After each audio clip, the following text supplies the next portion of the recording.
लिए तो ये बहुत कठिन है ये प्रक्रिया। तो हमारे जैसे गृहासक्त गृहस्थ जो हैं उनको बिना परिश्रम के ये पद भी कैसे प्राप्त हो जाए, इसका हमें आप प्रवचन कीजिए।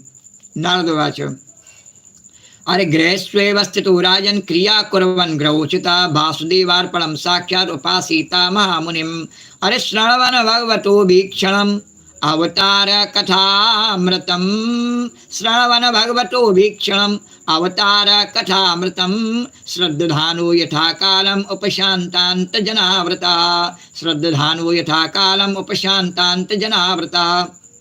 नारद जी ने कहा युधिष्ठिर, मनुष्य गृहस्थाश्रम में रहे और गृहस्थ धर्म के अनुसार सब काम करे, परंतु उन्हें भगवान के प्रति समर्पित कर दे। सबसे सरल तरीका क्या है? भगवान ने कहा मम पर मनई बांध भर डोरी। सुंदरकांड में कहा नहीं, जननी जनक बंद सुतदारा तंदन भवन स्वेद परवारा, सबके ममता ताग बटोरी और मम पर मनई बांध भर डोरी। सबके साथ में रहो पर मोह ममता कहाँ करो, मोह ममता करे बिना रह नहीं सकता है कलयुग में जीव।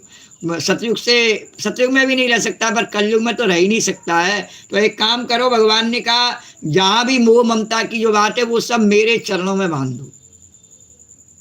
बोलो द्वारका, उनसे मोह नहीं करो, उनके साथ में रहो पर उनसे मोह नहीं करना है।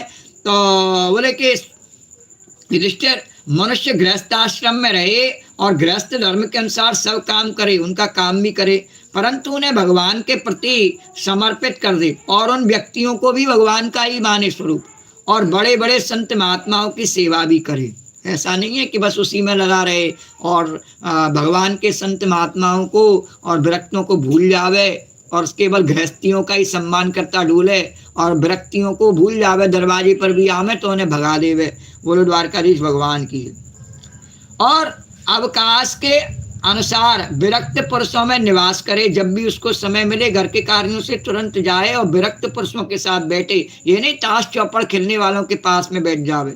और बार बार श्रद्धा पूर्वक भगवान के अवतारों की लीला सुधा का पान करता रहे। ये जो भगवान की कथाएं, इन्हें एक बार कर ली हो गया, भागवत कर ली, गीता तो एक बार करने से नहीं हो गया। नित्य जैसे भोजन करता है नहीं, ऐसे नित्य करता रहे। बोलो द्वारकाधीश भगवान की जय। और सत्संगाच्छन्न के संगम आत्मजाय आत्मजादिषु विमुच्य मुच्य पान मानेषु स्वयं स्वप्रावदुत्थितः।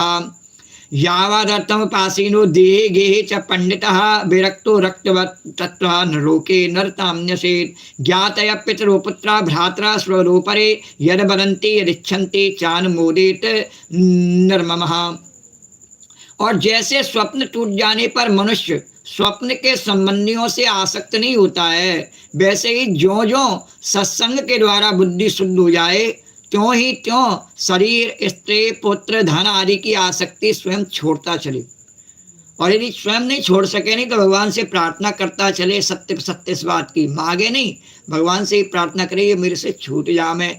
और क्योंकि एक न एक दिन वे छूटने वाले ही हैं। और सत्यता भी यही है कि जब हम इससे पहले जो भी हमारे साथ में रहते सब छूट जाते हैं तो बाद में रहने वाले भी छूटने ही वाले होते हैं। और जिन वस्तुओं को हम पहले प्रयोग करते थे वो छूट जाती हैं तो बाद में मिलने वाली भी छूटने ही वाली होती हैं। जिन स्थानों में पहले रहते वो छूट जाते हैं तो बाद में मिलने वाले भी छूट जाने वाले होते हैं। और जैसे बचपन छूट जाता है, जवानी छूट जाती है और बुढ़ापा भी छूट करके और मृत्यु में बदल जाता है, ये सब छूटने वाला है। बोलो द्वारकाधीश भगवान की जय।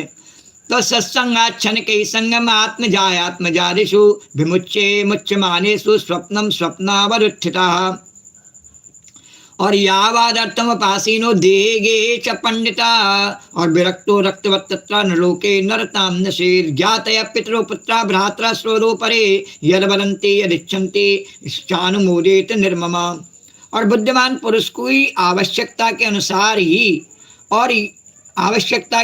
ही घर और शरीर की सेवा करनी चाहिए, अधिक नहीं। भीतर से विरक्त रहे और बाहर से रागी के समान लोगों में साधारण मनुष्यों जैसा ही व्यवहार करे। माता पिता भाई बंधु पुत्र मित्र जाति वाले दूसरे जो कुछ कहें अथवा जो कुछ चाहें भीतर से ममता न रख करके उनका अनुमोदन कर दे। ठीक है तुम्हारी बात भी ठीक है, तुम्हारी बात भी ठीक है, ऐसे अनुमोदन कर दे। बोलो द्वारकाधीश भगवान की जय।